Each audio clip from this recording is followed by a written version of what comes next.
આજે એક ખૂબ જ દુઃખદ સમાચાર સામે આવ્યા છે। આપણી ગુજરાતી ઇન્ડસ્ટ્રીમાં એક સિતારો હંમેશને માટે દુનિયાને અલવિદા કહીને ચાલ્યો ગયો છે। આપણા ફેમસ સિંગર સેજલ પંચાલનું કરુણ મોત થયું છે। જી હા, સેજલ પંચાલ ગુજરાતી સિંગર હોવાની સાથે સાથે ગુજરાતી કલાકાર પણ હતા, જેમને તેમના ગીતોના સુર અને અભિનયથી લોકોનું દિલ જીતી લીધું હતું। પણ હવે તેમના સુર અને અભિનયની આપણી ગુજરાતી ઇન્ડસ્ટ્રીમાં ખોટ વર્તાશે। કોને ખબર હતી કે આ હસતો ખેલતો ચહેરો આમ અચાનક જ દુનિયાને અલવિદા કહીને જતો રહેશે?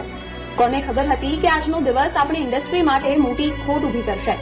આપણે સૌ ભગવાનને તેમના દિવ્ય આત્માને શાંતિ મળે તેવી પ્રાર્થના જ કરી શકીએ। તો તમે ન જાણતા હો તો તમને જણાવી દઈએ કે ગઈકાલે જ સેજલનો આયો સંદેશો પરદેશથી ગીત લોન્ચ થયું હતું। સેજલના ઘણા બધા ગીતો લોકોના દિલને સ્પર્શી ગયા હતા। સેજલ અવારનવાર તેમના ઇન્સ્ટાગ્રામ એકાઉન્ટ પરથી પોતાના ચાહકો સાથે કોન્ટેક્ટમાં રહેતા હતા, પણ શું સેજલ પંચાલને ખબર હતી કે તેમનું મોત નજીક છે? શું સેજલ પંચાલ કોઈ સમસ્યામાં હતા? તમને જણાવી દઈએ કે ગઈકાલે રાત્રે જ સેજલે તેમના ઇન્સ્ટાગ્રામ પર હું મારા જીવનથી થાકી ગઈ છું અને હે રામ, જો મને બીજો જન્મ આપો તો મને છોકરી રૂપે જન્મ ન આપતા એવી સ્ટોરી મૂકી હતી।